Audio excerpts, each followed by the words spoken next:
बंदी छोड़ सतगुरु रामपाल जी परमेश्वर जी की जय हो। परम पिता परमात्मा सारी सृष्टि के रचनहार कुल मालिक असंख्य ब्रह्मांडों के स्वामी जगत गुरु तीनों लोकों में प्रवेश करके सबका भरण पोषण करने वाले राजाधिराज आत्माधार नाथों के नाथ देवों के देव महादेव सर्वेश्वर महेश्वर मृत्युंजय अजरो अमर आदि अनादि सनातनी प्रभु जगत पिता जगदीश्वर श्री श्री 1008 की उपाधि के वास्तविक अधिकारी अकाल मूरत शब्द स्वरूपी राम वासुदेव सर्वगतम ब्रह्म परम पूज्य प्रथम पूज्य परम संत परम पुरुष परम धनी परम दयालु सत्य कबीर हक्का कबीर अल्लाहु कबीर अल्लाहु अकबर बाखबर अल्लाह ताला जगत के तारणहार जगत के मुक्तिदाता जगत के जगन्नाथ हारे के सहारे हिंदुओं के राम मुसलमानों के अल्लाह सिखों के वाहिगुरु ईसाइयों के मसीह दया के सागर दयानिधि करुणा के सागर करुणानिधि स्वयंभू परिभू संकट मोचन कष्ट हरण मंगल करण दुख भंजन अविगत कबीर निर्विकार निर्विषम परमात्मा अलय अलेख सतगुरु आदि अनादि सतगुरु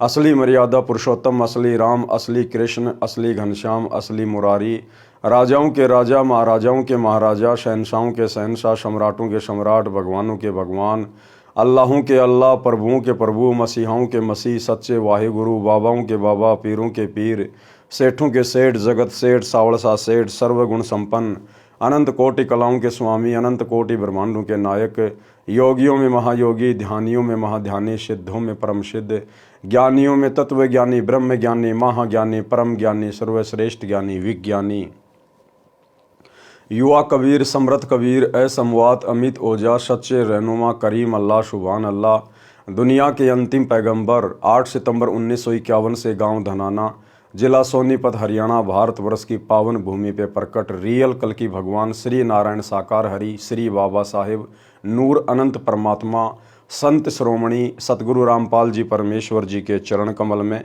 साध संगति से जुड़े हुए आप और हम सभी सत्सेवक भाई बहनों का अनंत कोटि दंडवत प्रणाम। सत्साई भाई और बहनों, दया पूज्य गुरुदेव भगवान की सतगुरु रामपाल जी परमेश्वर जी की सारी सृष्टि के रचनहार की जिनके विशेष आशीर्वाद से शुभ आशीर्वाद से आप और हम सभी सत्सेवक भाई बहन साथ संगति से जुड़कर अपनी आत्मा के कल्याण हेतु गुरुदेव के तत्व ज्ञान को आधार बनाकर मोक्ष प्राप्ति के लिए दृढ़ता के साथ निरंतर आगे की ओर बढ़ रहे हैं। भाई और बहनों, पूज्य गुरुदेव जी के कर कमल से लिखित पवित्र पुस्तक मुक्ति बोध के ऊपर वीडियो बनाने की श्रृंखला जारी है।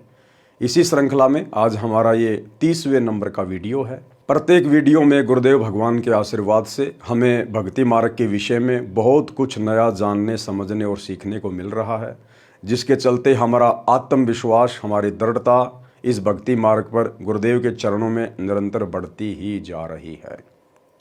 तो आज पवित्र ग्रंथ मुक्ति बोध में परमेश्वर ने बहन द्रौपदी की कथा को शामिल किया है।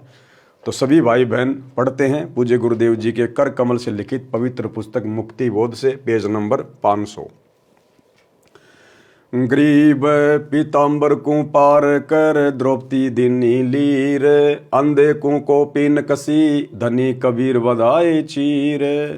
यानी द्रौपदी ने, जब द्रौपदी राजा द्रुपद के यहाँ अनमैरिड थी, कंवारी थी, और द्रौपदी किसी जन्म में परमात्मा की भगत थी और परमेश्वर को यानी गुरुदेव भगवान को सतगुरु रामपाल जी परमेश्वर जी को इस बात का पता था, अंतर्यामी जानते थे कि जब द्रौपदी की शादी हो जाएगी उसके बाद इसका चीर हरण करने का प्रयास किया जाएगा, भरी सभा में इसको नंगा किया जाएगा, निर्वस्त्र किया जाएगा। लेकिन परमात्मा कहते हैं, पहुँचूंगा क्षण एक में जन अपने के काज हिरणाकुश उदर उदारिया नरसिंह जू धर लूं साज। परमेश्वर अपनी प्यारी आत्मा के लिए किसी जन्म में उसके द्वारा किए गए दान पुण्य के प्रभाव से या सत सुमरण के प्रभाव से परमेश्वर उसकी रक्षा के लिए अंततः पहुंच ही जाते हैं। तो गुरुदेव को पता था कि द्रौपदी के प्रारब्ध में इस प्रकार से एक संकट आएगा और उस संकट का निवारण करने के लिए परमात्मा ने द्रौपदी से पहले ही एक लीर कपड़े का दान में ले लिया, एक टुकड़ा कपड़े का दान में ले लिया। जब द्रौपदी जनाना घाट पर अपनी सहेलियों के साथ नहाने गई हुई थी, उधर से परमात्मा भी एक अंधे महात्मा का रूप बनाकर पानी में आके खड़े हो गए। द्रौपदी ने सोचा कि महात्मा जी हैं, दो चार परमात्मा की बातें करेंगे, पहले मैं नहा लेती हूँ। ये सोचकर द्रौपदी ने स्नान किया और उसके बाद ज्ञान चर्चा के लिए जैसे ही महात्मा जी के पास आने लगी तो द्रौपदी ने देखा कि महात्मा जी जल में कुछ ढूंढ रहे हैं। द्रौपदी ने ध्यान से देखा तो पता चला कि महाराज जी का कोपीन अर्थात उनके गुप्तांग का वस्त्र पानी में बह गया है और शर्म के मारे ये बाहर नहीं निकल रहे हैं। यानी परिस्थितियां कुछ ऐसी बनाई परमात्मा ने। अंत में द्रौपदी ने अपनी साड़ी फाड़कर और अंधे महात्मा जी तक पहुंचाई। उस एक लीर के कारण, लीर यानी कपड़े का टुकड़ा, उस एक लीर के कारण परमात्मा ने द्रौपदी का चीर अनंत कर दिया। एक लीर के कारण मेरे हो गए चीर अपार, जो मुझे पहले पता होता मैं देती सब कुछ वार। कि जिस महात्मा को मैंने एक टुकड़ा दिया था कपड़े का, उसके बदले इन्होंने मेरा चीन अनंत बढ़ा दिया। दुशासन जिसमें 10,000 हाथियों जितना बल था, पावर था, उसको भी पसीने आ गए, लेकिन द्रौपदी का चीर हरण नहीं कर पाया। तो भाई और बहनों, वही समर्थ परमात्मा, वही धनी आज आप और हमें बड़े सौभाग्य से पूज्य गुरुदेव जी के रूप में प्राप्त हुए हैं। तो आप और हमने भी अपने गुरुदेव पर तन मन धन से कुर्बान होना है। गरीब पीतांबर को पाड़ कर द्रौपदी दीनी लीर, अंधे को कोपीन कसी धनी कबीर बधाए चीर। आदि पुराण के अंक की वाणी नंबर 503 से 508। द्रौपदी नान चली है गंगा, सैंस सुहेली के सत्संगा। द्रौपदी गंगा में स्नान करने के लिए चली अपनी सैकड़ों सहेलियों के साथ में। द्रौपदी गंग किया स्नाना, धूप दीप दे की न्या ध्याना। अंदरे की कोपीन बहाई, ढूंढत बेर लगी रे भाई। उधर से परमात्मा ने अंधे महात्मा का रूप बनाया और ऐसी लीला कर रहे हैं जैसे वो जल में कोई कपड़ा ढूंढ रहे हैं। ओगट घाट द्रौपदी मेला, देखा अंधरे का सब खेला। चीर फाड़ कोपीन बहाई, द्रौपदी अंदरे आगे लाई। अब द्रौपदी ने अपनी खुद की साड़ी को फाड़कर अंधे महात्मा की तरफ वो कपड़ा पहुंचाने का प्रयास किया। एक तो बही गंग की धारा, दूजे और करी जहां त्यारा। जो पहला टुकड़ा था वो पानी में बह गया, परमात्मा के हाथ नहीं आया। द्रौपदी ने फिर से दूसरा टुकड़ा तैयार किया, अपनी साड़ी को फिर से फाड़ा। 5-7 कोपीन बहाई, द्रौपदी मुख से बोलत नाही। इस प्रकार द्रौपदी ने 5-7 टुकड़े अपनी साड़ी के फाड़ फाड़ के परमात्मा तक पहुंचाने का प्रयास किया, लेकिन वो परमात्मा के हाथ नहीं लगे। भाई और बहनों, वो साड़ी के टुकड़े परमात्मा के हाथ क्यों नहीं लगे, ये भी परमात्मा की एक लीला है। आज वर्तमान में कलयुग की बिचली पीढ़ी में परमात्मा हमें उस घटना के माध्यम से भी एक संदेशा देना चाहते हैं। तो द्रौपदी ने 5-7 टुकड़े कपड़े के परमात्मा की तरफ बहाए पानी में, लेकिन परमात्मा के हाथ नहीं लगे। और द्रौपदी मुख से बोलत नहीं, और द्रौपदी जानबूझकर आवाज नहीं निकाल रही थी, बोलना नहीं चाहती थी कि कहीं मेरी शर्म के मारे ये महात्मा जी गहरे पानी में ना चले जाएं और पानी का बहाव ज्यादा है, कहीं ये बह ना जाए। 5-7 कोपीन बहाई, द्रौपदी मुख से बोलत नाही। लकड़ी के जब दिया लपेटा, अंदरे से ती हो गई बेटा। अंत में द्रौपदी ने परमात्मा की प्रेरणा से एक युक्ति काम में ली। एक लंबी सी लकड़ी लेके आई और अपनी साड़ी का फिर से एक टुकड़ा फाड़ के कोपीन की साइज का और लकड़ी के लपेट के फिर परमात्मा की तरफ कर दिया और तुरंत परमात्मा ने उस कपड़े को पकड़ लिया। अंदरे से ती हो गई भेंटा, यानी उस कपड़े की भेंट अंधे महात्मा के रूप में परमात्मा से हो गई, यानी वो कपड़ा परमात्मा के हाथ में आ गया। लकड़ी के जद दिया लपेटा, अंदरे से ती हो गई बेटा। चीर फाड़ पीताम्बर डारा, द्रौपदी चाली नगर मंजारा। अब द्रौपदी तो उसके बाद वापस अपनी नगरी में चली गई, अपने महल में चली गई। दुशासन योद्धा में मनता, 10 सहस्र रापती बलवंता। अब उधर जब द्रौपदी की शादी हो गई और जब वो समय आया द्रौपदी के चीर हरण का, तो दुशासन जब दुर्योधन के कहने पर द्रौपदी को निर्वस्त्र करने लगा, क्योंकि दुशासन में परमात्मा ने 10,000 हाथियों जितना बल बताया, 10,000 हाथियों जितना, तो इतना बलशाली वो द्रौपदी का वस्त्र हरण करने लगा। गरीब नगन अधरे को दिए द्रौपदी चीर उतार, कोटि सहस हो गए दुशासन की बार।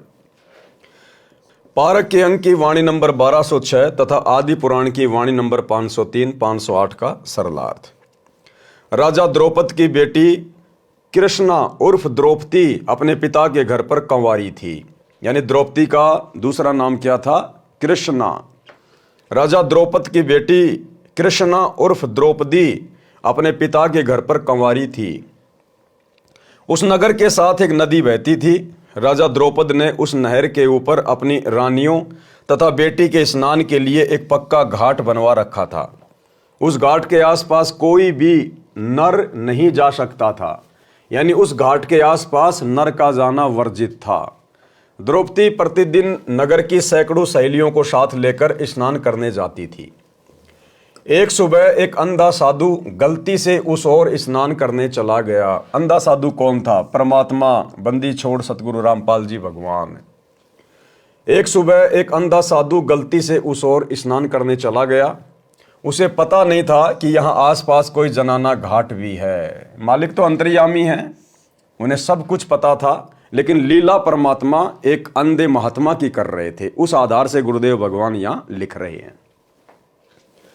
उस घाट के नीचे की ओर जिस ओर जल बहकर जा रहा था, घाट से लगभग 200 फुट की दूरी पर स्नान करने लगा। उसके पास केवल एक कोपीन थी। कोपीन एक कटी वस्त्र होता है जो 6 इंच चौड़ा तथा 2-3 फुट लंबा कपड़े का टुकड़ा है, जिसे लंगोट भी कहते हैं। अभी कुंभ के अंदर आपने देखे होंगे ऐसे लंगोट बांधे हुए हजारों की संख्या में नागा साधु। दरिया में स्नान करते समय कोपीन पानी में बह गई। उस समय द्रौपदी अपनी हजारों सहेलियों के साथ दरिया में स्नान करने के लिए वहां घाट पर पहुंच गई। बालिकाओं की आवाज सुनकर अंधे साधु को समझते देर नहीं लगी कि मैं किसी जनाना घाट के पास पहुंचा हूं। उस समय साधु नग्न हो गया था।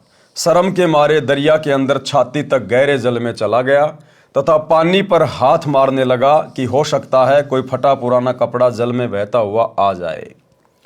द्रौपदी भक्ति के संस्कारों युक्त थी। साधु को देखकर खुशी हुई कि साधु स्नान कर रहा है, हम भी स्नान कर लेते हैं, फिर साधु से परमात्मा की चर्चा सुनूंगी, आशीर्वाद लूंगी। आधा घंटा स्नान करके द्रौपदी घाट से बाहर आई और साधु को देखा कि कहीं चला न गया हो। साधु स्नान ही नहीं कर रहा था, कुछ खोज रहा था। द्रौपदी ने विचार किया, ध्यान लगाकर देखा तो पता चला कि साधु नंगा है। बाहर पटरी पर भी कोई कपड़ा नहीं है। द्रौपदी समझ गई कि साधु की कोपीन पानी में बह गई है। उसे यह भी ध्यान था कि यदि साधु के निकट जाकर बोलूंगी तो लड़की की आवाज सुनकर जल में और आगे भी जा सकता है। दरिया का तेज बहाव है, साधु मर जाएगा। लड़की ने अपनी स्वच्छ नई साड़ी जो प्रतिदिन बदल कर पहनती थी, राजा की लड़की थी, प्रतिदिन नई साड़ी पहनती थी, पुरानी दासियों नौकरानियों को देती थी। अपनी साड़ी से एक 9 इंच चौड़ा टुकड़ा साड़ी की चौड़ाई जितना लंबा फाड़ा जल में कोपीन के लिए छोड़ दिया। अंधा होने के कारण साधु देख नहीं पा रहा था, जिस कारण से कपड़े का टुकड़ा साथ से निकल जाता। भाइयों और बहनों, अब इस ज्ञान आधार से हमने विचार करना पड़ेगा। अंधा होने के कारण वो साड़ी के टुकड़े महाराज जी के हाथ नहीं लग रहे थे, ये बात नहीं है। अरे वो काहे के अंधे थे? वो तो परमात्मा थे, स्वयं बंदी छोड़ सतगुरु रामपाल जी भगवान लीला कर रहे थे अंधे की। कारण ये नहीं था कि उन्हें दिखाई नहीं देता था, जिस कारण से वो 5-7 साड़ी के टुकड़े पानी में बह गए। भाई और बहनों, कारण अब आगे समझ में आएगा उसका क्या था। लगभग 7 टुकड़ी द्रौपदी देवी ने निस्वार्थ फाड़कर साधु के लिए बहा दिए, परंतु बात नहीं बनी। फिर लड़की ने एक लंबी लकड़ी खोजी, उसके एक सिरे पर कोपिन के लिए कपड़ा फाड़कर लपेटा, अंधे साधु के हाथों से छू दिया। बाबा कपड़ा बहता आने की आशा में बार बार हाथ पानी पर चला रहा था। साधु के हाथों पर कपड़ा लगा, तुरंत मजबूती से पकड़ लिया। अंधे के हाथ आंखों का कार्य करते हैं। संत को समझते देर नहीं लगी कि ये किसी बेटी की साड़ी का टुकड़ा है। मेरी समस्या को समझकर पानी में डाला गया है, वह आसपास ही होगी। महात्मा ने कोपीन पर्दे पर बांधी तथा भरे कंठ से भावुक होकर बोला कि बेटी, महा उपकार मेरे पर किया है। आज आपने मेरी इज्जत रखी है। मैं नंगा बाहर जाता, शर्म लगती, या दरिया में ही मर जाता। हे देवी, परमात्मा तेरी इज्जत रखे, तेरे को अनंत गुणा चीर परमात्मा देवे। ये आशीर्वाद दिया पूज्य गुरुदेव जी ने अपनी आत्मा को। कहते साधु बोले सहज स्वभाव, और साधु का बोला मिथ्या ना जावे। साधु संत महात्मा जो पूर्ण होते हैं, कहते हैं यदि वो स्वाभाविक भी अपने मुख से कोई वचन उच्चारण कर दें, वो भी पूरा होता है। पूरा संत वचन पलटे नहीं, चाहे पलट जाएं ब्रह्मांड। देते को हरि देत है, जहां तहां से आण, और भाई अण देवा मांगत फिर साहिब सुने ना कान। पारक के अंक की वाणी नंबर 1206।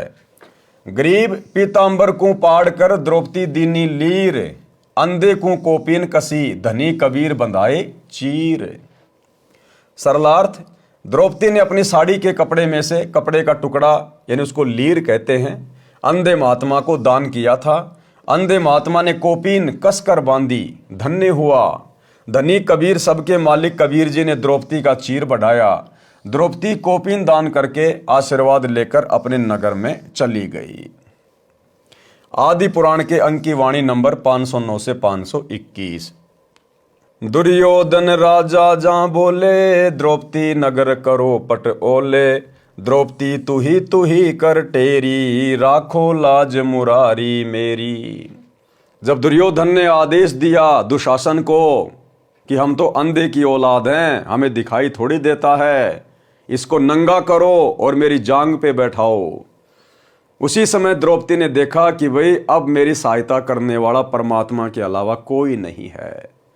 पांचों पांडव जुए में हार चुके थे, वचन में बंध चुके थे। भीष्म पितामह, द्रोणाचार्य और वो योद्धा कर्ण दुर्योधन का मलिन अन्न खाकर उसके दबाव में था। सच्चाई के लिए सर ऊपर करके आवाज नहीं उठा पा रहे थे। द्रौपदी ने देखा अब तो परमात्मा के अलावा कोई नहीं बचा पाएगा। तब आत्मा से पुकार की थी, आत्मा से। तब वो परमात्मा अपनी आत्मा की शुद्ध लेता है। दुर्योधन राजा जहां बोले, द्रौपदी नगर करो पट ओले। द्रौपदी तू ही कर टेरी, राखो लाज मुरारी मेरी। विदुर कहे ये बंधु थारा, एक कुल एक परिवारा। विदुर के मुख पर लग्या थपेड़ा, तू तो है पांडवों का चेहरा। अब उस सभा के अंदर परमात्मा ने बताया केवल एक भक्ति बीज था, एक धर्मात्मा था, विदुर, जिसने सच को सच कहा। और गुरुदेव ने बताया कि पंचायती का यह लक्षण होता है, या तो पंचायत में बैठो मत, सभा में बैठो मत, और अगर बैठो तो सच को सच कहो, बात को बात कहो। यदि आपकी बात कोई नहीं मानता है तो सभा को छोड़ देना चाहिए, अन्यथा फिर वो दोषी बनता है। तो विदुर ने कहा कि भाई दुर्योधन तू ये क्या कर रहा है? अरे ये द्रौपदी, अरे तुम्हारे तो घर की बहू है, अरे तेरी भाभी है, तेरी मां समान है। कल को ये बात जब बाहर जाएगी, समाज में जाएगी, दुनिया तुम्हारे मुंह पे थूकेगी कि अपने घर की इज्जत खुद ही बर्बाद कर दी, अपने घर की इज्जत खुद ही लुटा डाली। विदुर कहे ये बंधु थारा, एक कुल एक परिवारा। विदुर के मुख पर लग्या थपेड़ा, तू तो है पांडवों का चेहरा। तू तो है बांदी का जाया, विषम द्रोण कर्ण मुस्काया। परमात्मा ने बताया उस सभा में केवल एक भक्ति बीज था, एक धर्मात्मा था, विदुर। और विदुर ने खड़े होकर कहा कि भाई दुर्योधन, तू ये क्या कर रहा है? अपने घर की इज्जत खुद ही उतार रहे हो, कल को समाज क्या कहेगा? सर उठा के बात करने लायक नहीं रहोगे। अरे पांडव तो तुम्हारे भाई बंधु हैं, ये द्रौपदी तेरी भाभी है, तेरी मां समान है, तू क्या करने जा रहा भाई? जरा सोच विचार कर। जब विदुर ने समझाना चाहा तो इतने में दुशासन ने अपने चाचा के मुख पर थप्पड़ मारा, विदुर के। और दुर्योधन ने कहा कि तू तो पांडवों का चेला है, हमेशा उन्हीं की पक्ष की बातें करता है, क्योंकि तू तो बांदी से पैदा हुआ है, इसलिए तेरी सोच बांदियों जैसी है, नौकरों जैसी है। जब ये बातें सुनी इस प्रकार की और दुशासन ने जब अपने चाचा विदुर के मुख पर थप्पड़ मारा तो गुरुदेव ने बताया कि वो भीष्म पितामह, वो कर्ण और द्रोणाचार्य वो मुस्कुरा रहे थे। भाइयों और बहनों, ये कथाएं हमें बहुत गहरी शिक्षा देती है। परमात्मा ने बताया या तो पंचायत में बैठो मत, या तो सभा में बैठो मत न्याय करने के लिए, और अगर बैठते हो तो बात को बात कहना चाहिए, सच को सच कहना चाहिए, कोई भय नहीं होना चाहिए, कोई डर नहीं होना चाहिए, लाभ हानि की चिंता नहीं होनी चाहिए। और यदि सभा में आपकी कोई बात नहीं मानता है तो फिर उस सभा में नहीं बैठना चाहिए, वहां से उठ के चल देना चाहिए, अन्यथा व्यक्ति दोषी बनता है। पुण्यात्मा परमात्मा बताते हैं कि सोना सजन और संत ये टूट जुड़े 100 बार, दुर्जन और पाका कलश एक धक दरार। जैसे मटका होता ना गड़ा पक्का, वो एक बार थोड़ी सी क्रैक हो गया तो दोबारा नहीं सेट हो सकता, उसको कितना कुछ कर ले उसमें नारी की नारी वो पहचान रहेगी। ऐसे दुष्ट व्यक्ति एक बार नाराज हो गए वो सेट नहीं होते। और सोना और सजन अच्छे आत्मा और संत भक्त थोड़ी एक बार कवा सुनी हो भी गई तो कभी याद भी नहीं रखते मेरी इसकी कभी लड़ाई हुई थी, ऐसा स्वभाव होता है। जैसे सोने का कोई आभूषण है उसको टुकड़े कर दिए और फिर दोबारा उसको बना दिया जाता है आभूषण, उसकी पहचान भी नहीं रहती, ऐसा मेल खा जाता है। तो दुर्योधन जो था वो पाका कलश था, एक के बात पर इतना दुख मान गया कि नो कर दूंगा वह, तो उसका प्रतिफल लेने के लिए उसने सारा षड्यंत्र रच कर पांडवों से राज भी जीत लिया, द्रौपदी भी जीत ली अटपट करके। अब दुशासन से कहा दुर्योधन ने कि इस द्रौपदी को नंगा करो और मेरे जांग पर बिठा दे नंगी करके। बता, सरेआम सभा में ये पंचायत थी, इस महाभारत इस ग्रंथ नाम पढ़ पढ़ कर हमने आंखें फुड़वा ली। इसमें क्या विचार था? अब वहां सारी सभा बैठी, भीष्म पितामह द्रोणाचार्य और कर्ण जैसे योद्धा, और भीष्म पितामह तो उनका दादा था और द्रोणाचार्य गुरु और कर्ण एक बहुत बड़ा योद्धा थे, और तीनों के तीनों ये वैसे भी सूरवीर थे। तो वहां किसी ने भी ये नहीं कहा दुर्योधन तो के जुल्म कर रहा है, अरे बेवकूफ ये क्या करने जा रहा है तू। देखो सभा पंचायत के अंदर एक नियम होता है, जो नेक व्यक्ति हो जायज बात कहे और कोई ना मानने तो उठ कर चला जा, सभा त्याग देनी चाहिए, वहां रहना भी दोष लगे। तो जब उन्होंने ये कर्म शुरू किया उसी समय विदुर खड़ा हुआ। विदुर ने कहा कि रे नालायक को क्या कर रहे हो तुम, अपनी बहू को और बेइज्जत कर रहे हो। कौरव और पांडव चाचा ताऊ के हो तुम, तुम्हारी और इसकी इज्जत में कौन सा फर्क है। बाहर के लोग ने कहेंगे अपनी इज्जत आप पर तार दी ने। कहते हैं विदुर कहे ये बंधु थारा, एक के कुल एक के पर वो परिवार। विदुर के मुख पर लगा थपेड़ा, तू तो है पांडवों का चेहरा। अब दुशासन ने अपने चाचा विदुर का थप्पड़ मारा कि तू तो इनका चमचा है, पांडवों की ओर बोलता हमेशा। और वो कह था न्याय की बात कि भाई इसे तो पांडवों की बहू, ऐसी कौरवों की। बता इसमें किसकी इज्जत खराब, अपनी इज्जत आप ही खराब कर रहे हो। तुम कहते हैं विदुर कहे ये बंधु थारा, ये थारा भाई है, तुम्हारे भाई है, और एक का कुल एक परिवार है। विदुर के मुख पर लगा थपेड़ा, तू तो है पांडवों का चेहरा, तू तो है बांदी का जाया। दुशासन ने कहा कि तू तो बांदी से पैदा हुआ है, तेरी मनोवर्ती गुलाम वाली ही है, तू हमेशा ऐसी घटिया बात करता है। तू तो है बांदी का जाया। और भीष्म, कर्ण और द्रोण मुस्काया। जब दुशासन ने अपने चाचा का थप्पड़ मारा और उसको यूं कहा कि तू तो है बांदी का जन्मा हुआ गुलाम, तो उस बात पर वह तीनों, भीष्म पितामह दादा और द्रोणाचार्य गुरु और कर्ण व सूरवीर, तीनों ने हंसन लगे, मुस्कराए, एक बहुत अच्छी बात कही। अरे बेशर्मो, खड़ा होकर ये कहना चाहिए था, अरे बेवकूफ तूने कैसे अपने चाचा बात उठा दिया, नकमी आत्माओं। अगर उन तीनों में से एक भी खड़ा होकर ये कह देता खबरदार से लड़की का हाथ लगाया, कौरवों की हिम्मत नहीं थी। लेकिन वो बुद्धि भ्रष्ट थे। जब लड़की को नंगा किया जा रहा सरेआम, और वहां बैठे किस लिए, फिर वो उनमें कितनी गंदी सोच होगी ये सहज हिसाब लगाया जा सकता है। तो यहाँ परमात्मा ने सूक्ष्म वेद के अंदर इन पुराने ग्रंथों का भी जूस निकाला है, निष्कर्ष निकाल कर आपको दिया जा रहा है। तो केवल एक भक्ति बीज था, धर्मात्मा विदुर, जिसने सच बात कही। दुशासन भर है गलबाही, द्रौपदी ध्यान दर्या पदमाही। अब दुशासन ने अपनी भाभी को अपनी बाहों में भर लिया, उसको निर्वस्त्र करने के लिए। उसी समय द्रौपदी ने परमात्मा से अर्ज की, गरीब द्रौपदी टेरी ध्यान धर, सुनो पुरुष रघुवीर, दुशासन था के जब अनंत कोटि भय चीर। अब परमात्मा क्या करता है भाई और बहनों, जब तक हम पूर्ण संत की शरण में नहीं आते हैं, परमात्मा की शरण में नहीं आते हैं, क्योंकि पूर्ण संत, तत्वदर्शी संत, सतगुरु परमात्मा कबीर जी स्वयं ही बनकर आते हैं।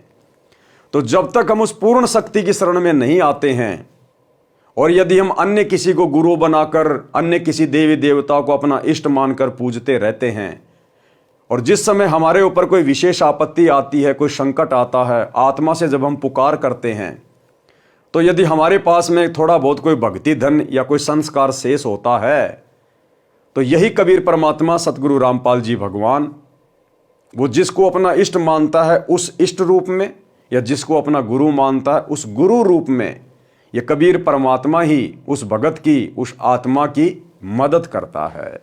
तो श्री कृष्ण जी का ध्यान लगाया द्रौपदी ने, लेकिन श्री कृष्ण जी कहाँ आने थे, वो अंतर्यामी थोड़े थे, उन्हें थोड़ी पता था कि द्रौपदी के साथ में क्या घटना घट रही है। वो तो महल में रुक्मणी के साथ में शतरंज खेल रहे थे, चौपड़ पासा खेल रहे थे। उधर से कबीर परमेश्वर सतगुरु रामपाल जी भगवान आए और द्रौपदी का चीर बढ़ाया। परमात्मा उसके शीश के ऊपर बैठ गए, यानी अपना आशीर्वाद दे दिया परमात्मा ने। वो चीर अनंत होता चला गया, वो कपड़ा खत्म ही नहीं हुआ, दुशासन के पसीने आ गए। प्रियतम पूर्ण ब्रह्म बिनानी, मेरी लाज रखो परवानी, गजगरा के तार नहारे, बिल्ली के सुत अग्नि उबारे। अब द्रौपदी ने हृदय से प्रार्थना की कि हे प्रियतम पूर्ण ब्रह्म परमेश्वर, मेरी लाज रखो, मेरी इज्जत रखो परमात्मा। हे परमात्मा, आपने मगरमच्छ से हाथी की जान बचाई परमात्मा, आपने बिल्ली के बच्चों को आवे की अग्नि से बचाया परमेश्वर, आप मेरी भी रक्षा करें। प्रहलाद भगत किए परवाना, नरसिंह रूप धर्या विधि नाना। हे परमेश्वर, आपने अपनी प्रिय आत्मा भगत प्रहलाद को बचाने के लिए नरसिंह रूप धारण किया, आज मुझे भी आपकी आवश्यकता आन पड़ी है। पापी अधम को तारन हारे, मैं बांधी हूं पंचभरतारे। मैं पांचों पांडवों की पत्नी पंचभरतारी आपसे विनती करती हूं, अर्ज करती हूं, हे परमेश्वर आप मेरा उद्धार करें, आप मेरी रक्षा करें। द्रौपदी टेर सुनी परवाना, द्रौपदी है कैलाश समाना, जैसे अडिग अडोल खंबा, ध्यान धर्या है पिंड हुरंबा। अब द्रौपदी तो बिल्कुल शून्य हो गई और ध्यान सुरती अपने परमात्मा में लगा दी। रुक्मणी कर पकड़ा मुस्काई, अनंत कहाँ मोकू समझाई। अब परमात्मा का नियम है, आपने जिसको अपना गुरु बना रखा है उसके माध्यम से परमात्मा अपनी शक्ति भेजता है उस आत्मा तक। तो द्रौपदी ने ध्यान लगाया श्री कृष्ण जी का, क्योंकि वो उसे अपना प्रियतम मानती थी, अपना गुरु मानती थी। उधर से श्री कृष्ण जी शतरंज खेल रहे थे अपने महल में रुक्मणी के साथ में। अब जैसे द्रौपदी ने प्रार्थना की तो परमात्मा ने श्री कृष्ण जी के हाथ को यूं कर दिया आशीर्वाद की मुद्रा में, और चौपड़ पासा खेलते खेलते श्री कृष्ण जी के मुख से निकला अनंत अनंत। परमात्मा ने निकलवाया और रुक्मणी ने कहा अनंत कहां मोकू समझाई।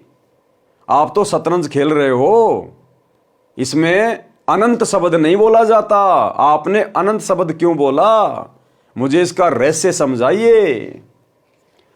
रुक्मणी कर पकड़ा मुस्काई, अनंत कहां मोकू समझाई। अब क्या कहा फिर श्री कृष्ण जी ने, परमात्मा ने बुलवाया, दुशासन को द्रौपदी पकड़ी, मेरी भक्ति सखल में सिखरी। जो मेरी भगत पछोड़ी होई, हमरा नाम न लेवे कोई।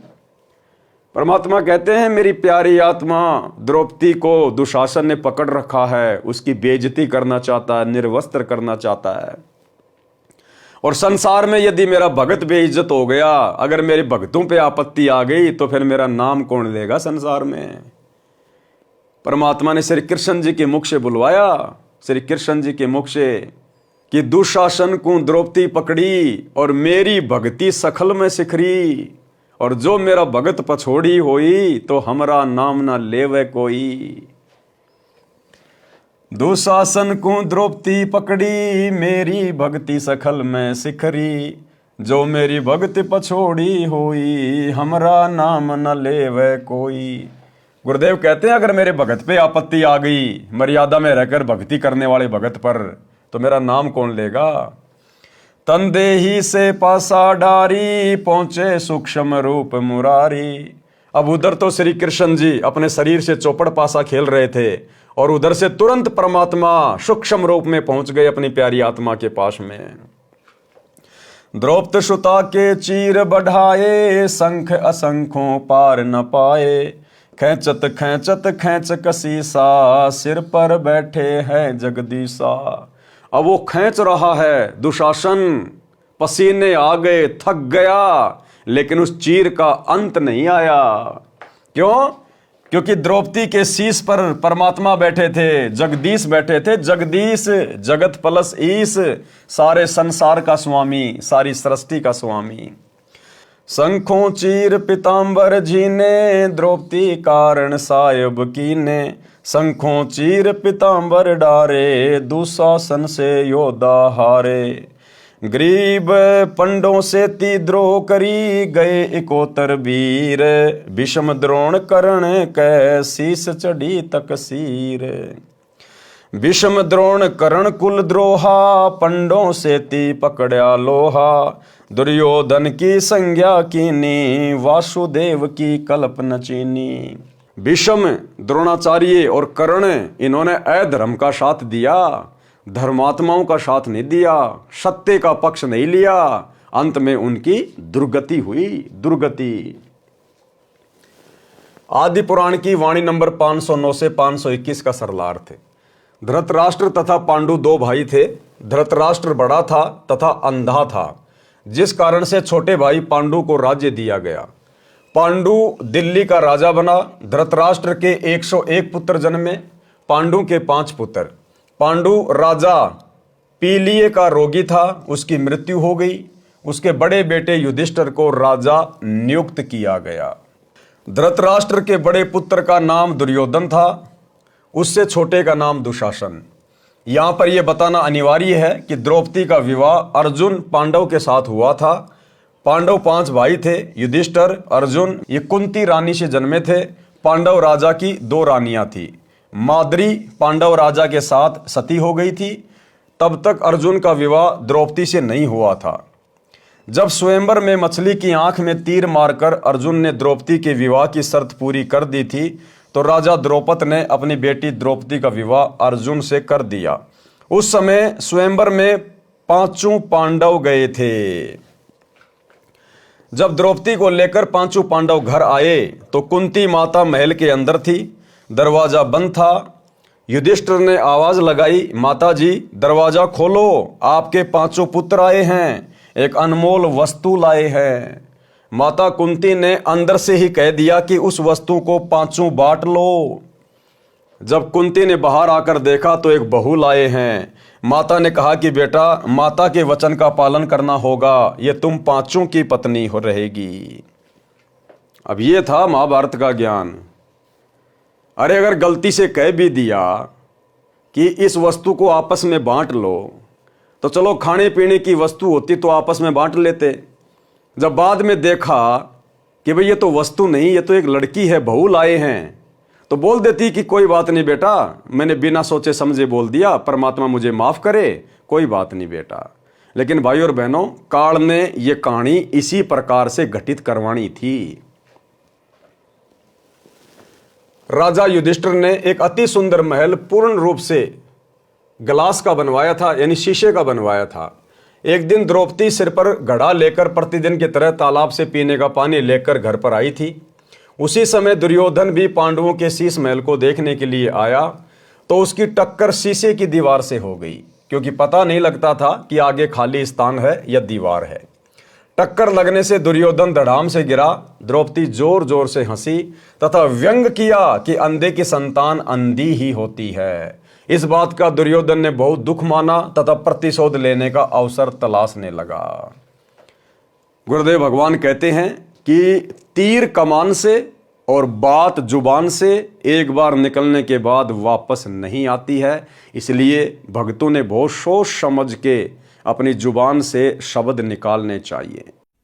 अब वही तो बात है ना, कहते हैं तीर कमान से और वचन जुबान से निकलने के बाद वो वापस नहीं आता।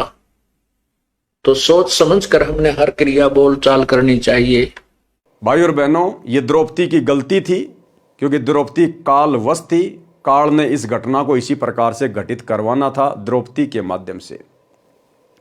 लेकिन आप और हम भगत भाई बहनों ने इस महाभारत से शिक्षा लेनी है कि हम भगत भाई बहनों ने कोई भी कुवचन, कोई भी ऐसा व्यंग जो आगे चलकर हमारे लिए परेशानी पैदा कर दे, हम भक्तों ने अपने मुख से नहीं निकालना चाहिए। परमात्मा कहते हैं, जिव्या तो वाहे बली जो रटे हरि को नाम, नहीं तो काट के फेंक दियो मुख में बलो ना चाम। हमें इस जिव्या से उच्चारण करने के लिए परमात्मा ने अमर मंत्र दे दिए, अमर सत्संग दे दिए, सतगुरु की महिमा कीजिए। हमने इस जिव्या का दुरुपयोग नहीं करना है, बहुत सोच समझकर शब्दों का इस्तेमाल करना है। और दूसरी बात, यदि हम भगत भाई बहनों को कोई कुवचन बोल भी दे, कोई व्यंग मार दे, तो हम भगत भाई बहनों ने दुर्योधन की तरह उस बात को पकड़ के नहीं बैठना चाहिए। यह भी एक भगत का लक्षण नहीं होता है। परमात्मा कहते हैं, साधु सज्जन और सोना टूट जुड़े सोबार, दुर्जन कुंभ कुमार का एक धक्के दरार। जिस प्रकार साधु यानी भगत और सज्जन यानी अच्छे इंसान और सोना जो एक धातु होती है, उनको कितनी ही बार आपस में तोड़ दो, मरोड़ दो, यानी संतों को चाहे कोई गाली दे दो, चाहे संतों से कोई बुरा व्यवहार कर लो, अगर छोटी मोटी बात को लेकर संतों में भक्तों में कोई विवाद हो गया, झगड़ा हो गया, तो जो संत होते हैं, साधु होते हैं, सज्जन पुरुष होते हैं, वो उस बात को अपने दिल पर लेके नहीं बैठते दुर्योधन की तरह। वो वापस एक दूसरे से माफी मांग के वैसे ही हो जाते हैं जैसा कभी उनके बीच कभी कोई विवाद हुआ ही नहीं। तो ये तो है संतों के लक्षण, भक्तों के लक्षण। और जो बात को गांठ मार ले वो है दुर्योधन। तो संतों भक्तों में ये अवगुण नहीं होना चाहिए। संतों को भक्तों को सोने का जैसा होना चाहिए। सोने धातु को कितनी बार आग में पिघला लो, फिर से नया गहना बना लो। आपने सोने की धातु का कोई भी गहना बना लिया, आप फिर से उसको पिघला के आप फिर से कोई नया गहना बना सकते हैं। तो इसी प्रकार संतों को, भक्तों को सहनशील, विनम्र और अधीन होना चाहिए। पहली बात तो सतगुरुदेव भगवान से उपदेश लेने के बाद, उनका ज्ञान सुनने के बाद, और जब भक्ति हमारे हृदय में प्रवेश कर जाएगी तो हमें भाई और बहनों किसी की बातों का बुरा लगेगा ही नहीं। यदि हमें लोग गालियां भी देंगे, ताने मारेंगे, बुरा भला कहेंगे, हमें बहुत अच्छा लगेगा। हमें उनकी बातों का बिल्कुल भी बुरा नहीं लगेगा। हमें बिल्कुल वो बालक बुद्धि के व्यक्ति नजर आएंगे कि भाई इसको ज्ञान नहीं है, नादान है अभी ये। हम उसकी बातों का बुरा मान ही नहीं सकते। दुर्योधन की तरह हमारे अंदर वो खुंदक बन ही नहीं सकती इस परमात्मा के ज्ञान से। यदि हमारे हृदय में ज्ञान समा गया है तो परमेश्वर के कहने का मतलब है, संतों भक्तों ने किसी के कुबोल का, कुविचारों का बिल्कुल भी बुरा नहीं मानना चाहिए। प्रतिशोध की भावना, बदले की भावना शौपन में भी नहीं होनी चाहिए। इस बात का दुर्योधन ने बहुत दुख माना तथा प्रतिशोध लेने का अवसर तलाशने लगा। दुर्योधन की आयु भी युधिष्ठिर की आयु के समान थी। धृतराष्ट्र के पुत्रों को कौरव कहते थे, पांडवों के पुत्रों को पांडव कहते थे। कौरवों ने विचार किया कि दिल्ली की गद्दी पर हमारा अधिकार है, क्योंकि हमारे पिताजी चाचा पांडु से आयु में बड़े थे। राजनीति का नियम है कि राजा का जो बड़ा पुत्र होगा वह राजगद्दी पर बैठेगा, वह राजा होगा। दुर्योधन के मामा का नाम शकुनी था, जो एक पैर से लंगड़ा कर चलता था। उसने अपने भाणजों को उकसाया कि राज पर आपका अधिकार है, जैसे तैसे राज्य प्राप्त करो, आपको सदा पांडवों का गुलाम बनकर रहना होगा, मैं ये नहीं देख सकता। एक योजना बनाई कि युधिष्ठिर राजा को जुआ खेलने के लिए खुश करो। मैं युधिष्ठिर को हेरा फेरी करके हरा दूंगा, ये मेरी जिम्मेदारी है। देखो भाई और बहनों, काल हमारे साथ भी इसी प्रकार से छलबल करने का प्रयास करेगा। जिस प्रकार शकुनी ने, अर्थात उस काल ने पांडवों को राज्य विहीन करने के लिए और जुआ खेलने के लिए प्रेरित कर लिया, खुश कर लिया, और अंत में फिर क्या दुर्गति हुई इनकी। 12 वर्ष तक जंगल में भटके अज्ञातवास में, और लाखों करोड़ों लोग मरवा दिए फिर महाभारत के युद्ध में, वो जुआ खेलने के कारण। तो हम भगत भाई बहनों ने इस महाभारत से शिक्षा लेनी चाहिए कि हम भगत भाई बहनों ने शौपन में भी अपने गुरुदेव के नियम और मर्यादाओं को नहीं तोड़ना चाहिए। हमें गुरुदेव भगवान ने कोई भी खेल खेलने से मना किया हुआ है। जुआ भी एक खेल है, लॉटरी भी एक खेल है। ना हमने किसी का सहयोग करना, ना हमने कोई cricket, volleyball, kabaddi, football, hockey कुछ नहीं खेलना। नॉर्मल एक्सरसाइज चाहें तो हम कर सकते हैं, हल्की फुल्की दौड़ धूप हम कर सकते हैं, सुबह शाम हम टहल सकते हैं, हल्का फुल्का व्यायाम कर सकते हैं, एक्सरसाइज कर सकते हैं। लेकिन हमने जिम वगैरह करना, बॉडी बिल्डिंग करना, जिम्नास्टिक करना, या कोई गेम खेलना जिसमें हमारी श्वासें ज़्यादा से ज़्यादा बर्बाद हो, हमारा समय बर्बाद हो, हमने सहयोग भी नहीं करना किसी का। खेलना तो बहुत दूर की बात है। ये गुरुदेव भगवान का नियम है, उनकी मर्यादा है। सतलोक आश्रम मैनेजमेंट हरियाणा, गुरुदेव का परिवार जो मर्जी करे, वो चाहे लोगों के लिए बैडमिंटन का स्टेडियम बनवाए, चाहे खुद बैडमिंटन खेले, उनकी मौज, उनकी मर्जी। हमने अपने गुरुदेव को देख के चलना है, हमने गुरुदेव के ज्ञान को आधार बना के चलना है, हमने इसी जन्म में अपनी आत्मा का कल्याण करवाना है। तो चाहे हमें कोई कितना ही क्यों ना उकसाए, हमने गुरुदेव की मर्यादाओं का बिल्कुल भी हनन नहीं करना है।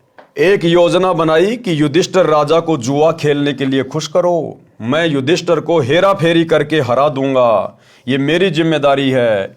ये युधिष्ठिर जुआ खेलने को राजी हो गया। अब ये युधिष्ठिर ने गलती कर दी, और एक छोटी सी गलती की कितनी बड़ी सजा भुगतनी पड़ी पूरे खानदान को। बार बार हारता चला गया, राज्य भी हार गया। अंत में शकुनी ने कहा कि द्रौपदी को दांव पर लगा। अंत में शकुनी ने क्या कहा कि द्रौपदी को दांव पर लगा। ऐसे निकम्मे रिश्तेदार परमात्मा किसी को ना दे। शकुनी ने दुर्योधन से कहा कि हो सकता है अब की बार तू जीत जाएगा, और जितनी भी चीजें तू हार चुका है हो सकता तू सारी वापस प्राप्त कर ले।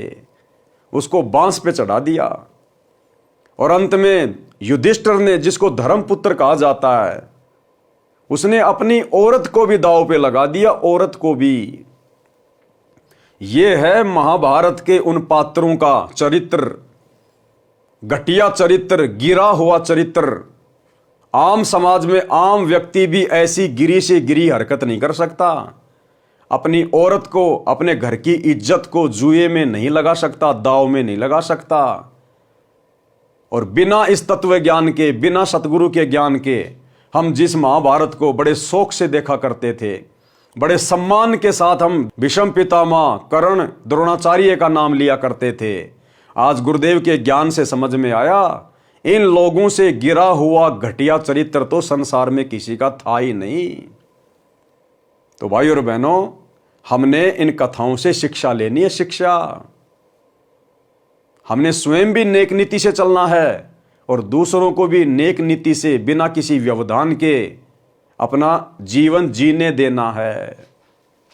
हो सकता है सब लौट आए। शकुन ने कहा कि हो सकता है द्रौपदी को दांव पर लगाने के बाद तू जीत जाए और सारी हारी हुई चीजें तू वापस प्राप्त कर ले। युधिष्ठिर ने द्रौपदी यानी अपनी पत्नी को भी दांव पर लगा दिया, उसमें भी युधिष्ठिर हार गया। शर्त थी कि जो सब हार जाएगा वह पूरा परिवार 12 वर्ष वन में निवास करेगा, किसी बस्ती में नहीं रहेगा, 1 वर्ष अज्ञातवास में रहना होगा। यानी 12 साल तक तो उनको जंगल में रहना पड़ेगा और 1 साल अज्ञातवास। अज्ञातवास का मतलब, अगर उस वर्ष अगर दुर्योधन ने यानी कौरवों ने आप पांडवों को ढूंढ निकाला तो फिर से आप लोगों को 12 साल के लिए जंगल में रहना पड़ेगा। तो 1 साल तक वो अज्ञातवास में रहे, छुप के। 12 वर्ष वन में निवास करेगा, किसी बस्ती में नहीं रहेगा, 1 वर्ष अज्ञातवास में रहना होगा। यदि 13वें वर्ष अज्ञातवास में पता लग गया तो फिर से 12 वर्ष वनवास तथा 1 वर्ष अज्ञातवास की सजा होगी। यदि 13वें वर्ष वाला अज्ञातवास में पता नहीं लगा तो दुर्योधन का राज्य युधिष्ठिर को लौटाना होगा। जब युधिष्ठिर द्रौपदी को भी खो बैठा तो दुर्योधन का दांव लग गया। अब द्रौपदी दुर्योधन के कब्जे में थी। उसने अपने से छोटे भाई दुशासन से कहा कि उस अर्जुन की रांडी द्रौपदी को सिर के बाल पकड़कर घसीटकर सभा में ला। भाई और बहनों, ये वो शब्द हैं जो शब्द उस समय दुर्योधन ने अपने मुख से निकाले थे, क्योंकि लिखने वाले कौन हैं? स्वयं कबीर भगवान सतगुरु रामपाल जी परमात्मा। नंगी करके मेरी जांग पर बैठा दे, हम तो अंधे की संतान हैं, हम अंधे हैं, हमें कुछ दिखाई नहीं देता। द्रौपदी को यह बात दौड़कर जाकर नौकरानी ने बताई कि दुर्योधन ने राजा युधिष्ठिर को जुआ खिलाकर सब राज्य तथा आपको भी जीत लिया है, आपको भरी सभा में नंगा किया जाएगा। दुर्योधन ने अपने भाई दुशासन से कहा कि द्रौपदी को सिर के बालों से पकड़कर घसीट कर लाओ। द्रौपदी ने पूछा कि सभा में कौरवों के अतिरिक्त और कौन कौन है? नौकरानी ने बताया कि दादा भीष्म, गुरु द्रोणाचार्य, काका कर्ण, काका विदुर, 5 भाई पांडव तथा अन्य गणमान्य व्यक्ति सभा में हैं। द्रौपदी ने कहा कि सभा में दादा भीष्म, काका कर्ण, काका चाचा विदुर, गुरु द्रोणाचार्य वे मेरे पति विद्यमान हैं। तो दुर्योधन की क्या मजाल कि मुझे छू ले, मुझे हाथ लगा दे। इतने में दुशासन आया और बोला कि चल, तुझे दिखाएंगे हम अंधे हैं या आंखों वाले, तू हमारी नौकरानी है। द्रौपदी ने बहुत विरोध किया, परंतु दुशासन बलवान था, उसमें 10,000 हाथियों के समान शक्ति थी। द्रौपदी के केस पकड़े और घसीटकर सभा में ले गया। दुर्योधन ने कहा कि दुशासन, नंगी कर द्रौपदी को, मेरी जांग पर बैठा दे। द्रौपदी ने अपने 5 पतियों की ओर देखा, उन्होंने नीची गर्दन कर ली। फिर भीष्म पितामह द्रोणाचार्य की ओर देखा, उस समय दुशासन ने द्रौपदी का हाथ पकड़ लिया था, क्योंकि द्रौपदी साड़ी को मजबूती के साथ दोनों हाथों से पकड़े हुए थी। किसी ने भी दुशासन व दुर्योधन से नहीं कहा कि आप गलत कर रहे हो। पंचायत में अबला के साथ अभद्र व्यवहार ना करो। यदि भीष्म पितामह, द्रोणाचार्य और कर्ण में से एक भी खड़ा होकर यह कह देता कि बस बहुत हो चुकी है, छोड़ दो अबला को वरना ठीक नहीं रहेगा। किसी की हिम्मत नहीं थी कि द्रौपदी को हाथ लगा देता, परंतु इनमें से किसी ने कुछ भी नहीं कहा। नंगी होने का इंतजार करने लगे, कल मुंहों ने नजर भी नीची नहीं की। परमात्मा वो बता रहे हैं जो घटना वहां पर एज इट इज घटित हुई थी। भीष्म पितामह, गंगा पुत्र भीष्म पितामह, द्रोणाचार्य उनका गुरु और वो योद्धा कर्ण उस द्रौपदी को नंगा देखने के लिए बैठे हुए थे। और जब दुशासन उसको नंगा करने लगा तो उन नालायकों ने गर्दन भी नीचे नहीं करी, एक टक नजर लगा के देख रहे थे। ये हैं अस्तियां, ये हैं वो महापुरुष जिनके नाम की गाथाएं टीवी चैनलों पर दिखाई जाती हैं, महाभारत जैसे सीरियल बनाए जाते हैं, दुनिया तालियां पीटती है, इनकी वाह वाही करती है। ये है वो घटिया चरित्र जिनकी तो परमात्मा कभी सौपन में शक्ल भी ना दिखाए, शक्ल भी। द्रौपदी के ऊपर टिका रखी थी क्या नजर, कल मुंहों ने नजर भी नीचे नहीं की, द्रौपदी के ऊपर टिका रखी थी कि कब नंगी हो और कब हम इसके सौंदर्य का आनंद लें। उस सभा में केवल इंसान विदुर था जो भगत आत्मा पंचायती था। विदुर जी खड़े हुए और बोले, विदुर कहे ये बंधु थारा, एक कुल एक परिवारा। विदुर के मुख पर लग्या थपेड़ा, तू तो है पांडवों का चेहरा, तू तो है बांदी का जाया, भीष्म द्रोण कर्ण मुस्काया। और वर्तमान में भाइयों और बहनों, गुरुदेव के जेल जाने के बाद ये दुर्योधन और दुशासन वाली ये कहानी, ये कथा, ये चरित्र गुरुदेव के परिवार वाले निभा रहे हैं, स्टेट कोऑर्डिनेटर निभा रहे हैं, आश्रम संचालक निभा रहे हैं। हम सभी सत्सेवक भाई बहन अपने गुरुदेव भगवान की महिमा करने के लिए साध संगतियां करते हैं। हमने साध संगतियां शुरू की, अपने भगत भाई बहनों के साथ मिलकर साध संगतियों के माध्यम से गुरुदेव भगवान को भोग लगाना शुरू किया, शंका समाधान करने शुरू किए ताकि हम ज्ञान आधार से दृढ़ हों, भक्ति और भगवान पर हमारा विश्वास दृढ़ हो। लेकिन ये सारी बातें इन कौरवों को पसंद नहीं आई और इन्होंने तरह तरह से साध संगतियों में आकर व्यवधान डालना शुरू किया। भगत भाई बहनों को लठों से मारा, मुकदमे करवाए, जेल करवाई, गालियों की सीमा नहीं। लेकिन भाई और बहनों, एक भी व्यक्ति आवाज उठाने को तैयार नहीं हुआ।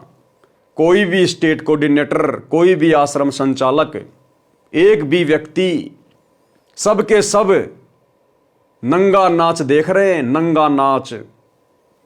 अगर एक भी स्टेट कोऑर्डिनेटर या आश्रम संचालक अगर विदुर की तरह सत्य का साथ देता तो गुरुदेव के कलयुगी परिवार की औकात नहीं, हिम्मत नहीं जो साध संगतियों के ऊपर किसी भी प्रकार से कोई बाधा डालने का प्रयास करे।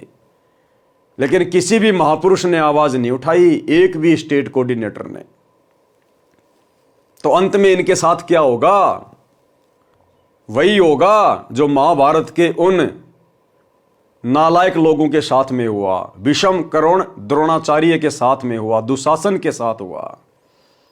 और यदि किसी ने थोड़ी बहुत कोई आवाज उठाने की विदुर की तरह कोशिश भी की, सच को सच कहने का भी प्रयास किया दुर्योधन के सामने, गुरुदेव के परिवार के सामने, तो उनके नाम के तुरंत पीले पर्चे निकाल दिए गए।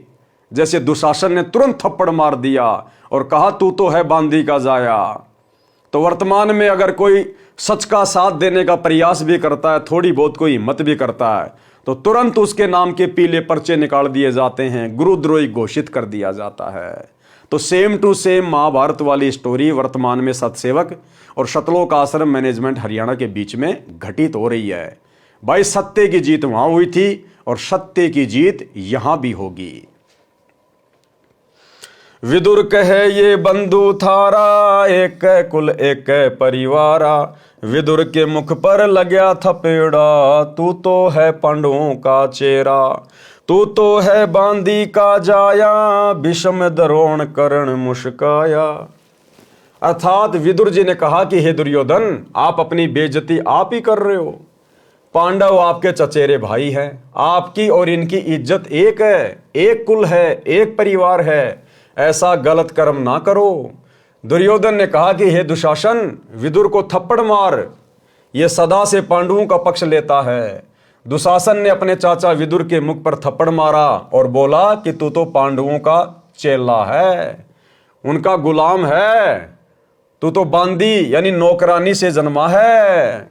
ठीक इसी प्रकार कोई भी भगत भाई बहन इन आश्रमों में या कोऑर्डिनेटरों से या गुरुदेव के बेटा बेटी भाई बंधु रिश्तेदारों से साथ संगति के वीडियो देखकर या वैसे भी जो कुकर्म ये कर रहे हैं, ज्ञान विरुद्ध कर्म जो कर रहे हैं, अगर कोई भगत भाई बहन इनको सही मार्ग पर चलने की शिक्षा देता है, इनको इनके अवगुणों से परिचित करवाता है, तो ये भी तुरंत आदेश दे देते हैं, तुरंत कह देते हैं, लगता है तू गुरुद्रोही के वीडियो देखता है, लगता है तू पवन दास के संपर्क में है, तू तो पवन दास की भाषा बोल रहा है। और तुरंत जैसे दुर्योधन ने दुशासन को आदेश दिया कि मार थप्पड़, तुरंत ये लोग उसके नाम के पीले पर्चे निकलवा देते हैं कि आश्रम से नो एंट्री। तू तो उनका गुलाम है, तू तो बांदी यानी नौकरानी से जन्मा है, इसलिए तेरे छतरी वाले विचार नहीं है। दुशासन से यह बात सुनकर दादा भीष्म, गुरु द्रोणाचार्य तथा कर्ण मुस्कुराए। विदुर जी सभा छोड़कर चला गया, वह अत्याचार तथा नंगापन नहीं देख पाया और अंत में उसकी जान बची।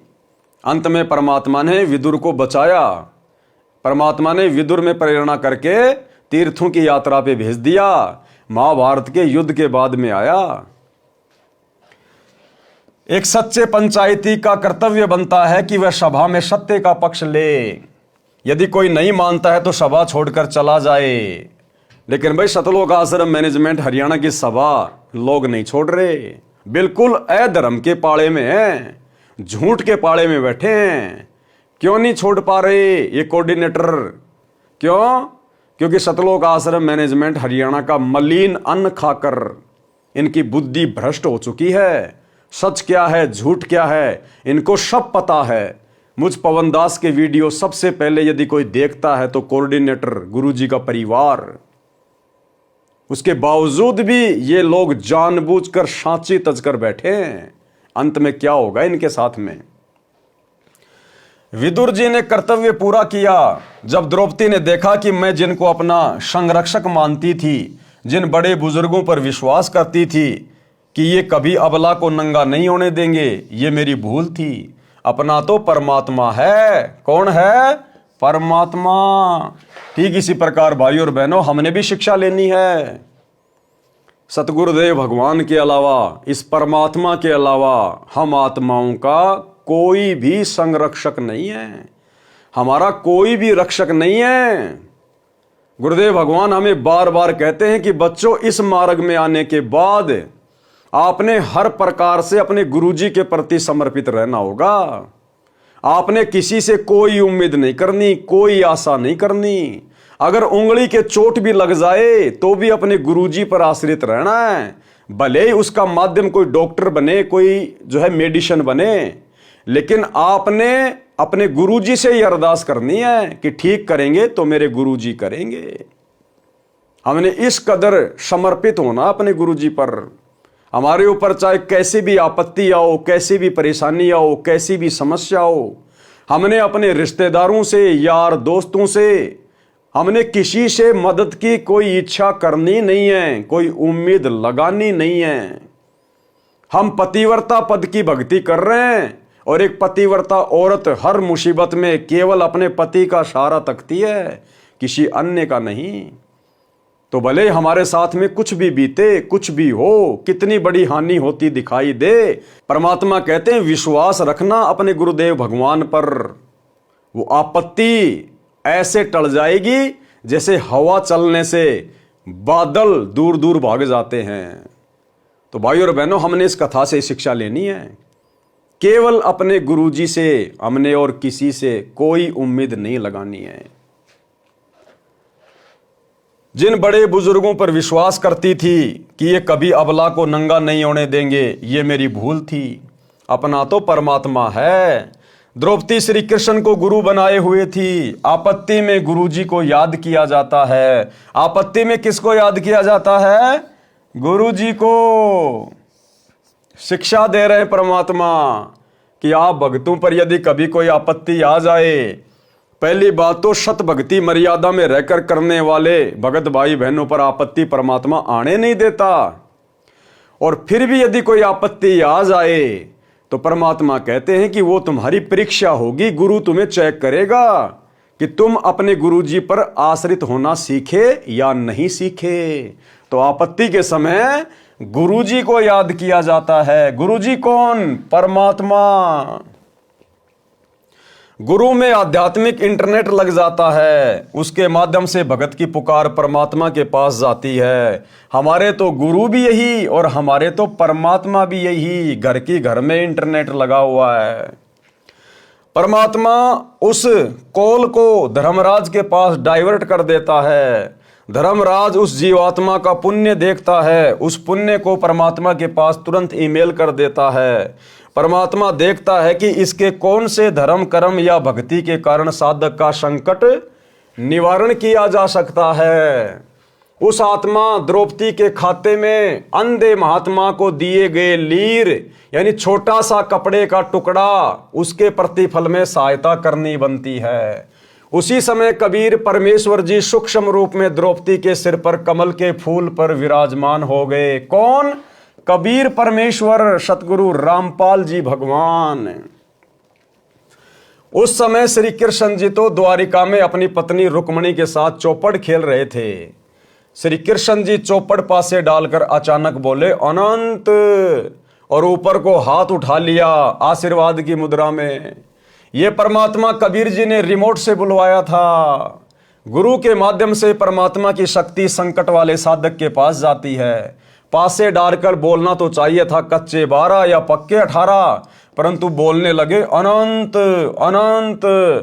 तब रुक्मणी ने श्री कृष्ण जी का हाथ पकड़ा जो आशीर्वाद के लिए उठा हुआ था। पूछा कि ये अनंत किस लिए कहा, मुझे समझाओ। श्री कृष्ण जी की दिव्य दृष्टि परमात्मा ने खोल दी। कहा कि दुशासन ने द्रौपदी को पकड़ रखा है, उसका चीर उतारना चाहता है। हमारी भक्ति 3 लोक में सबसे ऊंची सखल में शिखरी है। हमारे भगत की हार हो गई तो हमारा नाम कौन लेगा। इसी प्रकार भाई और बहनों, धरती पर आज वही परमात्मा प्रकट है और हमारा सौभाग्य, हम डायरेक्ट उनसे जुड़े हुए हैं, हम उनकी शरण में हैं। अरे यदि कोई आपत्ति आती है तो हम जरा अपने गुरु पे विश्वास तो करके देखें एक बार।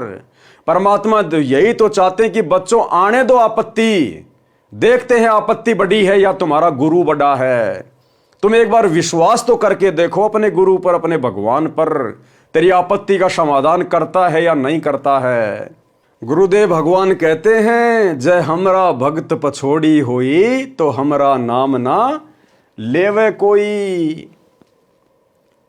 उसका चीर उतारना चाहता है। हमारी भक्ति 3 लोक में सबसे ऊंची यानी सखल में शिखरी है। हमारे भगत की हार हो गई तो हमारा नाम कौन लेवेगा। ये सब कुछ परमात्मा कबीर जी श्री कृष्ण जी से बुलवा रहे थे ताकि परमात्मा में आस्था मानव की बनी रहे। काल चाहता है कि मानव गलत साधना करे, उससे उसको कोई लाभ ना हो, नास्तिक हो जाए। अंधा बाबा की भूमिका भी स्वयं परमात्मा कबीर जी ने ही की थी। शुरू में तो गुरु जी ने क्या लिखा कि एक अंधा महात्मा था, उसको पता नहीं था, दिखाई नहीं दे रहा था। और अब लास्ट में क्या कह रहे हैं, उस अंधे महात्मा की भूमिका भी परमात्मा कबीर जी ने निभाई थी। तो ठीक इसी प्रकार भगत भाई बहनों, परमात्मा अपने आप को छुपाए हुए हैं। सन 1994 से सतगुरु रामपाल जी यानी स्वयं कबीर परमात्मा ने ही अपना यथार्थ 13वां कबीर पंथ चलाया है। 8 सितंबर 1951 को सतगुरु रामपाल जी अर्थात ये कबीर परमात्मा प्रकट हुए हैं। अगर ज्ञान को आधार बनाकर वर्तमान में इस सत्य को स्वीकार कर लेंगे तो हमारा भला, अन्यथा अंत में तो पूरी दुनिया ऊपर को हाथ करके रोएगी। जिस प्रकार मगर से जब परमात्मा सह शरीर गए तो सब लोग आपस में एक दूसरे से गले लग लग के रो रहे थे कि हम तो परमात्मा को पहचान नहीं पाए, हम जान नहीं पाए, हमने तो घर आए भगवान को हाथों से गवा दिया। तो भाई और बहनों, अंत में ऐसा ना हो फिर कि आप और हम भगत भाई बहन भी इसी प्रकार से आंखों से आंसू निकाल निकाल कर रोए। अंधा बाबा की भूमिका भी स्वयं परमात्मा कबीर जी ने ही की थी, जिस कारण से उस साड़ी के कपड़े के टुकड़े का इतना अधिक फल मिला। यदि कबीर परमात्मा द्रौपदी की सहायता न करता तो द्रौपदी नंगी हो जाती। परमात्मा कबीर जी ने परमात्मा में आस्था बनाए रखने के लिए ये अनहोनी करनी थी। द्रौपदी के चीर को बढ़ाकर विश्व विख्यात चमत्कार कर दिया, जो आज तक परमात्मा का गुणगान हो रहा है। कृष्ण जी के तो अनेकों भगत है, किसी अन्य के लिए ऐसा चमत्कार नहीं हुआ। मेरे संत रामपाल दास की लोहे के तारों की जाली जो खिड़कियों पर मच्छरों के बचाव के लिए लगाई जाती है, वह कबीर परमात्मा ने लगभग 1 फुट बढ़ाई। परमेश्वर ने विश्वास दिलाने के लिए स्वयं ही अपने घर की जाली बढ़ाई कि भाई तुम्हारे 3 लोक के भगवानों ने, अगर तुम मानते हो कि द्रौपदी की साड़ी, द्रौपदी का चीर श्री कृष्ण जी ने बढ़ाया था। अब बढ़ाया किसने था वो तो आज आ गया सबके सामने। श्री कृष्ण जी के तो खाली फोकट की महिमा बनी थी भक्ति पर जीवों को लगाए रखने के लिए, बाकी करने धरने वाले तो स्वयं गुरुदेव भगवान ही थे। लेकिन चलो मान के चलते हैं कि द्रौपदी का चीर यानी उसकी साड़ी श्री कृष्ण जी ने बढ़ा दी। अरे भैया, तुम्हारे 3 लोक के भगवान ने तो केवल एक कपड़े का टुकड़ा बढ़ाया और परमात्मा ने यह साबित कर दिया कि हमारे बंदी छोड़ने कबीर परमात्मा ने तो लोहे को बढ़ा दिया, लोहे का, कि कपड़ा छोड़ो, हमारे परमात्मा तो लोहा बढ़ा दे, लोहा। तो ये उदाहरण परमेश्वर ने अपनी मर्जी से जानबूझकर स्वयं के साथ घटित किया। इनके अलावा और कोई कबीर परमात्मा नहीं है जो लोहा बढ़ा दे। यही है वो मालिक सतगुरु रामपाल जी भगवान, जिन्होंने द्रौपदी का कपड़ा भी बढ़ाया और स्वयं की लोहे की जाली भी बढ़ाई। मेरे शिष्यों को कबीर परमात्मा की भक्ति से अनेकों अनहोनी हो रही है। उस समय जब द्रौपदी रानी का चीर हरण हो रहा था, कृष्ण जी तो द्वारिका में रुक्मणी के साथ चौपड़ खेल रहे थे। रुक्मणी ने सबको बताया कि श्री कृष्ण ऐसे ऐसे बोले, वे तो चौपड़ भी खेलते रहे और द्रौपदी का चीर भी बढ़ा दिया। ठीक इसी प्रकार हमारे कबीर भगवान वर्तमान में अपने मिशन को गति देने के लिए वर्तमान में हिसार जेल में भी बैठे हैं और बाहर अपने भक्तों के साथ असंख्य चमत्कार भी करते हैं।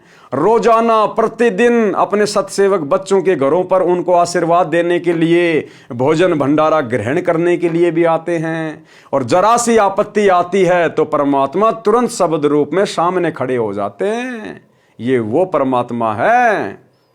तो द्रौपदी ने गुण गाया श्री कृष्ण जी का कि श्री कृष्ण जी तो चौपड़ पासा खेल रहे थे, फिर भी वो तुरंत आके प्रकट हो गए, उन्होंने मेरा चीर बढ़ाया, जबकि बढ़ाने वाले तो यही थे। लेकिन द्रौपदी ने गुणगान किसका किया? अपने गुरु का। संत गरीबदास जी की दिव्य दृष्टि खुली हुई थी, वे जो देख रहे थे वो बता रहे थे। वास्तव में सब परमात्मा कबीर जी ही कर रहे थे। ये संत गरीबदास जी ने बार बार स्पष्ट किया है कि गरीब भक्ति मुक्ति के दाता, सतगुरु भटकत प्राणी फिरंदा, और साहिब के हुक्म बिना नहीं तरवर पात हिलंदा। राम कृष्ण सतगुरु शहजादे, भक्ति हेत यूं हुए पियादे। अर्थात संत गरीबदास जी ने स्पष्ट किया है कि सतगुरु कबीर जी भक्ति मुक्ति के दाता हैं। यानी पहले तो सतगुरु रूप धारण करके भक्ति करवाते हैं और फिर अंत में मुक्ति प्रदान करते हैं। भक्ति मुक्ति के दाता सतगुरु। कौन है भक्ति मुक्ति के दाता? सतगुरु। भक्ति मुक्ति के दाता सतगुरु। और यहां क्या कह रहे हैं गुरुदेव कि सतगुरु कबीर जी भक्ति मुक्ति के दाता हैं। तो आज हमें भक्ति किसने दी और मुक्ति कौन देंगे? सतगुरु गुरुदेव भगवान, ये स्वयं ही कबीर जी हैं। संत गरीबदास जी ने स्पष्ट किया है कि सतगुरु कबीर जी भक्ति मुक्ति के दाता हैं और कोई देव न भक्ति दे सकता है न ही मुक्ति। उस कबीर साहेब परमात्मा के आदेश बिना पत्ता भी नहीं हिल सकता, इस कबीर परमात्मा के आदेश बिना। रामकृष्ण भी परमात्मा की भक्ति करके कुछ शक्ति प्राप्त करके प्रसिद्धि पाए हुए थे। उनके आदेश से पृथ्वी पर भक्ति को कायम रखने के लिए आए थे। वे परमात्मा कबीर जी के शहजादे यानी राजकुमार थे, क्योंकि इस विष्णु वाली आत्मा ने किसी मानव जन्म में परमात्मा कबीर जी की शरण में रहकर अच्छी साधना की थी। इसी कलयुग की बिचली पीढ़ी में तभी तो आज ये ब्रह्मा विष्णु महेश बन के बैठे हैं, क्योंकि कलयुग की बिचली पीढ़ी में सतगुरु रामपाल जी भगवान की शरण में आकर इन्होंने जबरदस्त भक्ति कमाई की, लेकिन अंत में मर्यादा नहीं निभा पाए और काल के हत्थे चढ़ गए। काल ने उनको ब्रह्मा विष्णु महेश बना दिया। दुर्भाग्य से पार नहीं हो पाए, काल ब्रह्म के जाल में फंसे रहे। इस आत्मा की सत्य भक्ति अधिक थी, इसको अपनी पत्नी दुर्गा देवी द्वारा जन्म देकर विष्णु पद दे रखा है। इसकी पूर्व जन्म की भक्ति की कमाई पूर्ण रूप से नष्ट करवाकर पृथ्वी के ऊपर जन्म देगा। एक मानव जन्म भी हो सकता है, फिर 84 लाख प्रकार के प्राणियों के जन्म भोगेगा। भाई और बहनों, यही दुर्गति होगी जो इस कलयुग की बिचली पीढ़ी में आजीवन मर्यादा ना निभा के या गुरु से किसी भी कारण से दूर होकर, गुरु विमुख होकर जो भक्ति छोड़ देंगे या भक्ति करते करते भी मर्यादा में नहीं रहेंगे, अंत में फिर उन आत्माओं की ये काल इसी प्रकार से दुर्गति करेगा। उनको ब्रह्मा विष्णु महेश बनाएगा, बंदरवाड़ा नाच नचाएगा और फिर 84 लाख योनियों में ठोकेगा। तो आज आप और हमारे ऊपर जो दया हुई है गुरुदेव भगवान की, जो सौभाग्य आज हम आत्माओं को प्राप्त हुआ है, ये ब्रह्मा विष्णु महेश को भी प्राप्त नहीं है।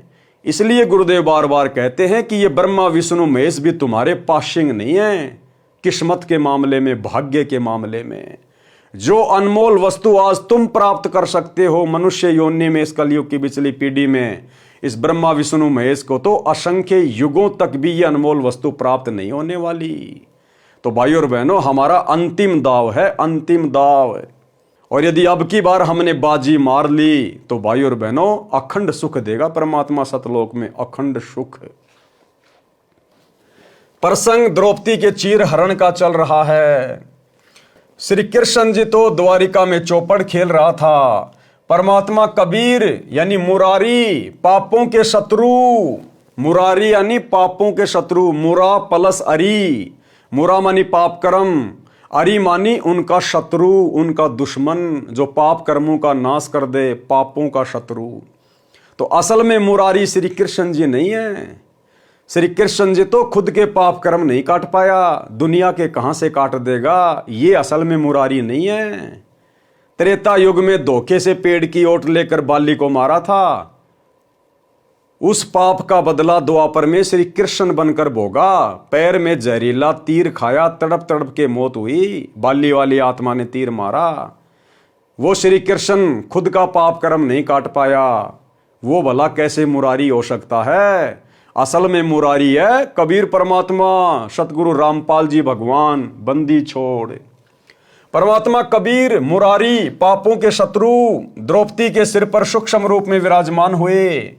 दुशासन चीर खींच खींच कर थक गया, चीर का अंत नहीं हुआ। दुशासन 10,000 हाथियों जितनी शक्ति वाला, द्रौपदी उसके सामने कमल के फूल जैसी नाजुक थी। फिर भी परमात्मा की भक्ति की शक्ति यानी साधु रूप कबीर परमात्मा को दिए दान के कारण चीर का अंत नहीं हुआ। द्रौपदी श्री कृष्ण जी की शिष्य थी, जिस कारण से उसने अपने गुरु की महिमा गाई कि मेरे गुरु जी के कारण मेरी इज्जत सुरक्षित रही है। वाणी में भी प्रमाण है कि द्रौपदी श्री कृष्ण जी से अर्ज नहीं कर रही थी, वह तो परमात्मा से प्रार्थना कर रही थी, कह रही थी कि हे प्रिय पूर्ण ब्रह्म जी मेरी लाज रखना। और भाई और बहनों, गुरुदेव ने बताया ये आत्मा चाहे किसी की भी भक्ति करती है, किसी को भी अपना इष्ट मानती है, किसी को भी अपना गुरु बना रखा है, लेकिन जब इसके ऊपर विशेष आपत्ति आती है तो ये आत्मा परमात्मा को याद करती है, हे परमात्मा, हे मालिक, हे परमेश्वर। तो इसी प्रकार द्रौपदी भी उस समय परमात्मा को याद कर रही थी, ना कि श्री कृष्ण जी को, क्योंकि वो तो अपनी शुद्ध बुद्ध खो बैठी थी, बिल्कुल स्तब्ध हो गई थी कि आज तेरी इज्जत यहां पर तार तार की जाएगी। तो वो तो बिल्कुल अपनी सुरती लगा चुकी थी, उसकी तो सुरती लग चुकी थी परमात्मा में। वाणी में भी प्रमाण है कि द्रौपदी श्री कृष्ण से अर्ज नहीं कर रही थी, वह तो परमात्मा से प्रार्थना कर रही थी, कह रही थी कि हे प्रिय पूर्ण ब्रह्म जी, मेरी लाज रखना। आपने सतयुग में गजगरा मगरमच्छ को पार किया, अग्नि से बिल्ली के बच्चों की रक्षा की, नरसिंह रूप धारण करके भगत प्रहलाद की रक्षा की थी। हे पूर्ण परमात्मा, मेरी भी इज्जत रखो। द्रौपदी की लाज परमात्मा कबीर जी ने रखी। किसने? परमात्मा कबीर जी ने। सभा में जिम्मेदार होने के कारण भीष्म, द्रोणाचार्य तथा कर्ण ने अपना कर्तव्य नहीं निभाया, जिस कारण से इन तीनों को महाभारत के युद्ध में दंड मिला, बुरी मौत मरे। भगत मतेरी टटीरी के अंडों की रक्षा की थी, दान का फल द्रौपदी को मिला, परंतु शतनाम सारनाम की दीक्षा बिना पूर्ण मोक्ष नहीं मिलता। पांचों पांडवों के भी पूर्व जन्म के शुभ कर्मों के कारण महाभारत में रक्षा परमात्मा कबीर जी ने ही की, परंतु भक्ति नहीं हुई। पांचों पांडव स्वर्ग गए, फिर नरक में गिरे। युधिष्ठिर ने झूठ बोला था कि अश्वत्थामा मर गया, उसका दंड भी उसे नरक में कुछ समय रहकर भोगना पड़ा। अब भाई और बहनों, एक छोटा सा सत्संग गुरुदेव भगवान का, जिस समय अंधे महात्मा का रूप बनाकर परमात्मा ने द्रौपदी का एक लीर का टुकड़ा लिया। जिस प्रकार पहले परमात्मा ने लिखा वाणी में कि द्रौपदी ने 5-7 टुकड़े फाड़ फाड़ के अपनी साड़ी से अंधे महात्मा जी की तरफ पानी में बहाए, लेकिन उनके एक भी हाथ नहीं लगा। क्या परमात्मा उनको पकड़ नहीं सकते थे? जानबूझ के परमात्मा ने वो साड़ी के टुकड़े नहीं पकड़े।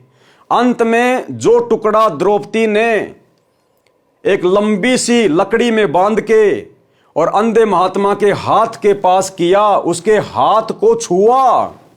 द्रौपदी ने वो लकड़ी अंधे महात्मा के हाथ के पास कर दी और वो कपड़ा अंधे महात्मा के हाथ को छूने लगा।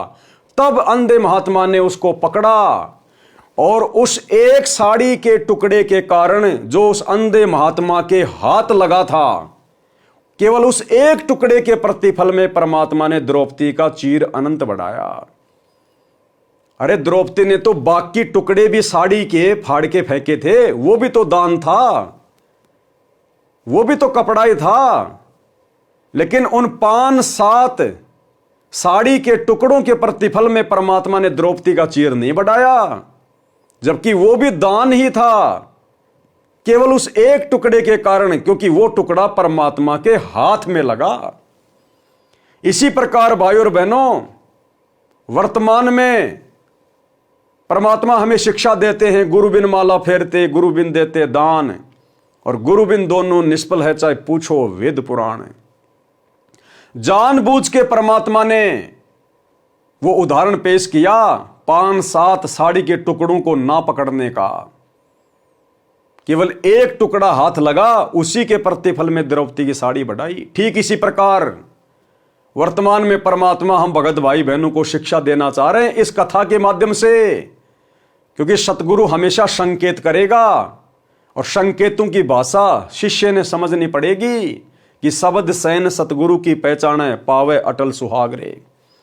ठीक इसी प्रकार वर्तमान में हमारे भाई बहन ज्ञान को आधार ना बनाकर गुरु को मानुष मानकर और गुरु की शिक्षाओं से हटकर जिस प्रकार इन सतलोक आश्रमों में कुपात्रों को ज्योति पाठ और दान का पैसा दे रहे हैं।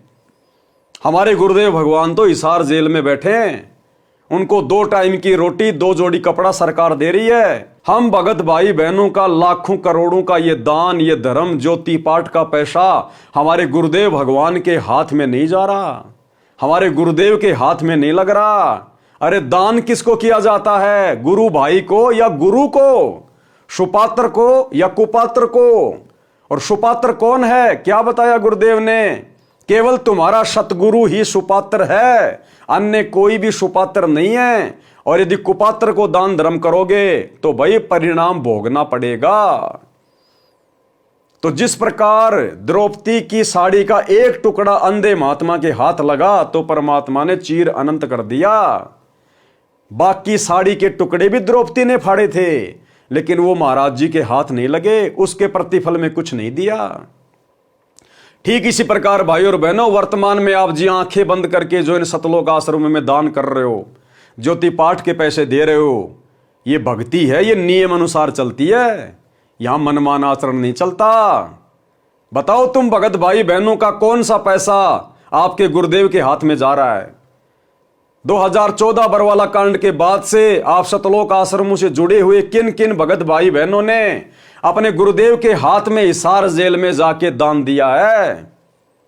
तो भाई और बहनों, आने वाले समय में, क्योंकि युग परिवर्तन का समय चल रहा है, परिस्थितियां बहुत भयंकर तरीके से बिगड़ेंगी।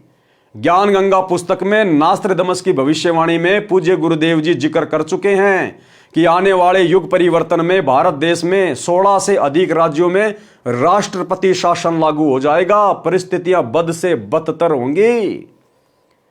और कल ही मणिपुर में राष्ट्रपति शासन लागू हो चुका है, शुरुआत हो चुकी है। साध वचन पलटे नहीं, चाहे पलट जाएं ब्रह्मांड। और जब वो परिस्थितियां बिगड़ेंगी, दुनिया की हालत बद से बदतर होगी। रहते तो हम भी दुनिया में ही हैं। जब पड़ोस में आग लगती है तो चिंता तो पड़ोसी की भी होती है, चाहे कितना पक्का मकान हो। तो उस समय भाई और बहनों, परमात्मा कैसे आपकी रक्षा करेंगे? आपकी रक्षा करने का अधिकारी वो है जिसके हाथ में आपने दान दिया है।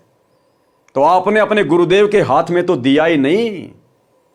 तो जिस प्रकार द्रौपदी की साड़ी का जो टुकड़ा सतगुरु के हाथ लगा, उसी के प्रतिफल में उसके चीर को बढ़ाया, बाकी साड़ी पूरी व्यर्थ चली गई।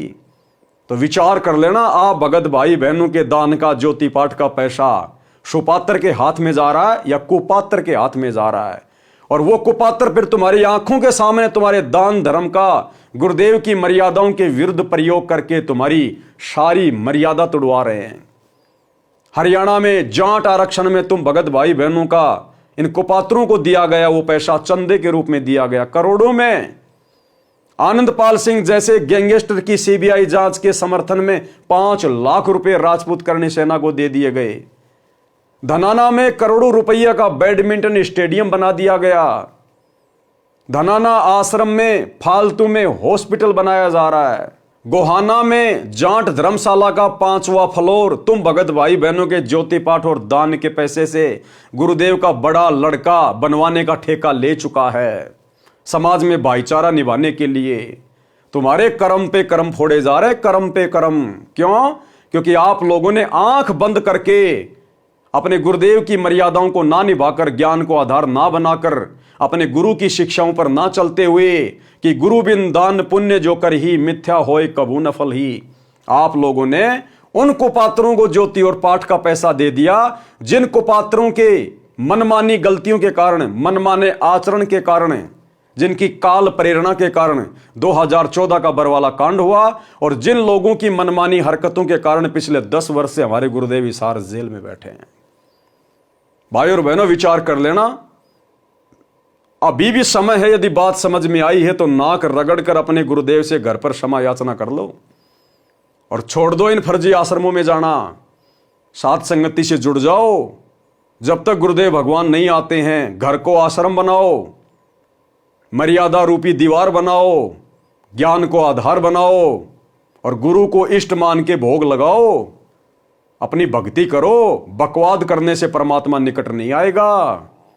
ये एग्जाम्पल है द्रौपदी की कथा। बाद में रोओगे, पछताओगे। आपके विश्वास के लिए ये छोटा सा सत्संग गुरुदेव का, जिसमें गुरुदेव ने इसी बात को हाईलाइट किया है कि वो एक टुकड़ा साड़ी का जो महाराज के हाथ लगा था, उसी के प्रतिफल में द्रौपदी का चीर बढ़ाया।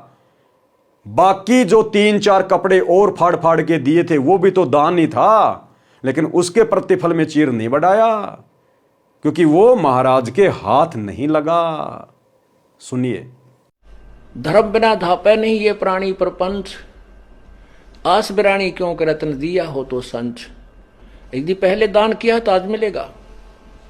अन्यथा चाहे सिर पटक ले, चाहे कितने किसी प्रकार की तू अन्य साधना कर ले। हाँ, ये मान लीजिए तेरे भाग्य में नहीं है, पूर्व में दान नहीं कर पाया, तो अब आपको तरीका बताया जा रहा है, ऐसे कीजिए।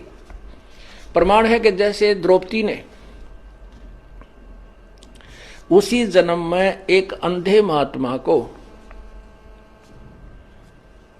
एक बिल्हातानी अर्थात 8-9 इंच का एक कपड़ा लंगोट टाइप, कोपीन टाइप बनाकर पाड़ कर दिया था।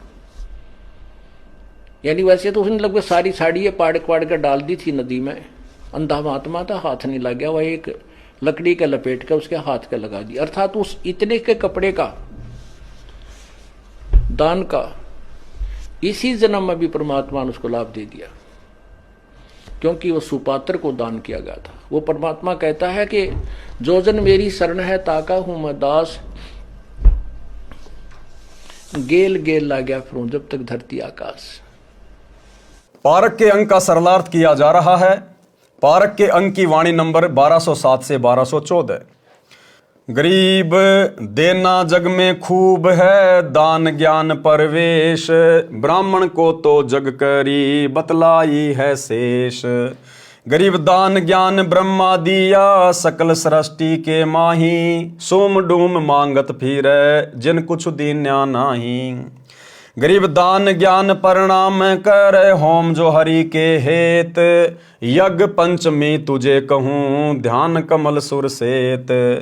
गरीब धर्म कर्म जग कीजिए, कुएं बाय तालाब, इच्छा अस्थल स्वर्ग सुर सब पृथ्वी का राव। गरीब भूख्या भोजन देत है, कर्म यज्ञ जो नार, 100 गज फीलों चढ़त हैं पालक कंद कहार। गरीब कुएं बाय तलावेड़ी, बाग बगीचे फूल, इंद्रलोक गन कीजिए परी हिंदोलों झूल। गरीब जति सती इंद्री दमन, बिन इच्छा बाटंत, काम देनु कल्प वृक्ष पद तास बार दूजंत।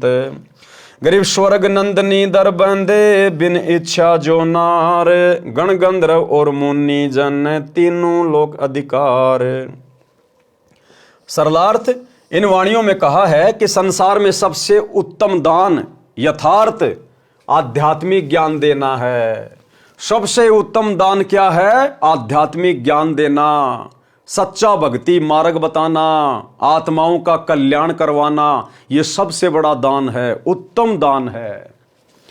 क्योंकि तत्व ज्ञान से पूर्ण परमात्मा की भक्ति का ज्ञान होता है, पूर्ण मोक्ष मिलता है, जीव सदा सुखी हो जाता है। अन्य दान भी आवश्यक है जिनसे अस्थायी सुख मिलता है। वाणी नंबर 1209 पारक के अंग में 5 यज्ञ करना अनिवार्य बताया है। जो दान नहीं करते वे अगले जन्म में जब कभी मानव स्त्री पुरुष का जन्म मिलता है अति निर्धन होते हैं। दान धर्म का फल बताया है कि तालाब, कुएं तथा बावड़ी बगीची बनवाने से एक अश्वमेघ यज्ञ के समान पुण्य मिलता है। ये परमात्मा शास्त्रों के अनुसार बता रहे हैं, जबकि हमने इस प्रकार का दान धर्म नहीं करना है। हमने तो सतगुरु धारण करने के बाद सतगुरु के बताए अनुसार ही दान धर्म करना है। और सतगुरु ने बता दिया कि दान धर्म अपने गुरु जी के हाथों में करो, तुम्हारा गुरु ही धर्म के कार्य में लगा सकता है। और 5 यज्ञ जो हमें गुरुदेव ने बता दी हैं अपने घर पे करने के लिए, बस उसी हिसाब से हमने चलना है। बाकी परमात्मा शास्त्रों में लिखी बातों के अनुसार बता रहे हैं। उससे यदि स्वर्ग जाने की इच्छा करे तो स्वर्ग में कुछ समय देवपद मिलता है, फिर अपनी करनी भोगकर पृथ्वी पर पशु पक्षियों के जन्म प्राप्त करता है। यदि पृथ्वी पर राज्य की इच्छा करता है तो उपरोक्त पुण्य के कारण सारा पृथ्वी का राजा बनता है, फिर नरक में जाता है। अब देख लो, ये तालाब बनवाने का पुण्य, बावड़ी बनवाने का पुण्य, थोड़े दिन स्वर्ग में, फिर धरती पे आएगा, राजा बन जाएगा और फिर गधा राजा भी बनेगा। तो हमने केवल उतना ही दान पुण्य करना है, उतना ही धर्म कर्म करना है जितना हमारे गुरुदेव ने हमें सत्संगों में आदेशित किया है। अगर अन्य किसी को दान धर्म करोगे तो देख लो भाई, नादान संगत ने आंखें बंद करके सतलोक आश्रम मैनेजमेंट हरियाणा को दान धर्म किया, आज उनके जबरदस्ती कर्म फोड़ दिए गए।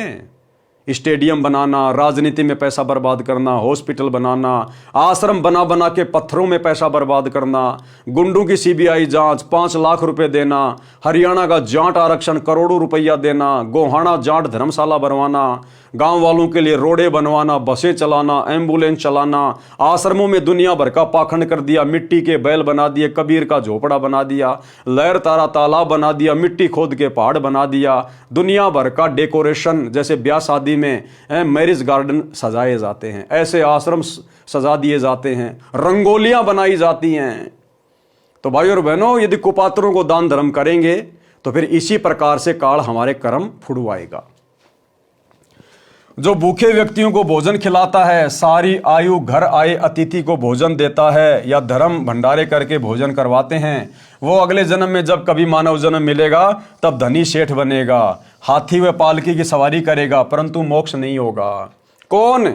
जिनको पूर्ण सतगुरु नहीं मिलता। और जो व्यक्ति दान धर्म करते हैं, ये उनके विषय में बताया जा रहा है। सतगुरु मिलने के बाद तो सतगुरु के अनुसार ही धर्म कर्म करना होता है।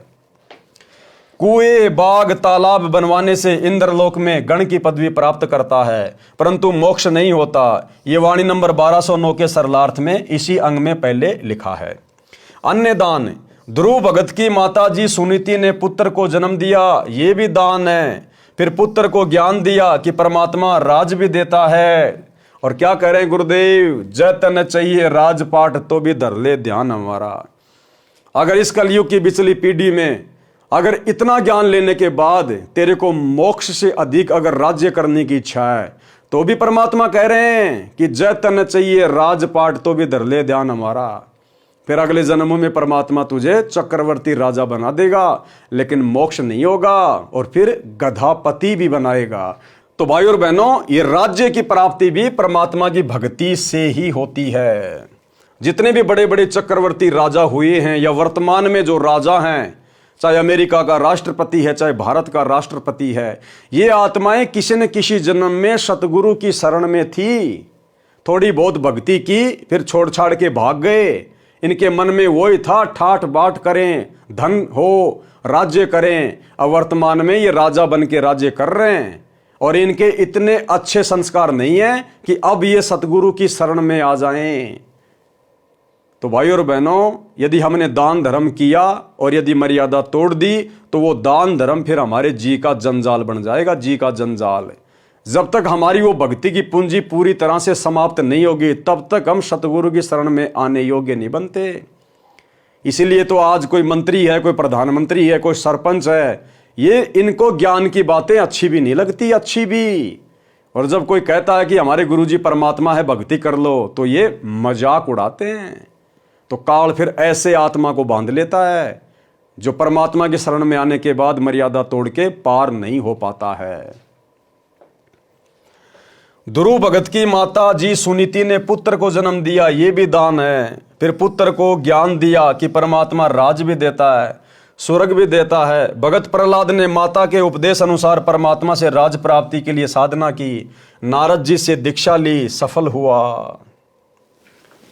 पतिव्रता पत्नी का मिलना दुर्लभ है। जो अन्य पुरुष से प्रेम ना करे, उस घर में संकट कम आते हैं। भगत शेख फरीद को परमात्मा के कुएं में दर्शन हुए। क्या कह रहे हैं परमात्मा? पतिव्रता पत्नी का मिलना भी दुर्लभ है। जो अन्य पुरुष से प्रेम ना करे, उस घर में संकट थोड़े आते हैं। क्योंकि पतिव्रता औरत कौन होगी? जिसके हृदय में परमात्मा की भक्ति होगी। भले वर्तमान में कोई सतगुरु की शरण में नहीं है, लेकिन फिर भी यदि वो बहन, वो माई, यदि वो पतिव्रता है, इसका मतलब वो कभी न कभी पहले सतगुरु की शरण में थी, जिस कारण से आज उसके अंदर इतने अच्छे सुविचार हैं, उसका हृदय इतना पवित्र है, इतना साफ है। और जहां ऐसी पवित्र माता बहनें निवास करती हैं, वहां परमात्मा आपत्तियां नहीं आने देता। तो पतिव्रता स्त्री का मिलना भी सौभाग्य है। भगत शेख फरीद को परमात्मा के कुएं में दर्शन हुए। तो भाई और बहनों, आज के वीडियो में हम केवल इतना ही लेंगे। कल रात्रि 8 बजे भगत शेख फरीद की जो कथा है, पूज्य गुरुदेव ने अपने कर कमल से लिखी है।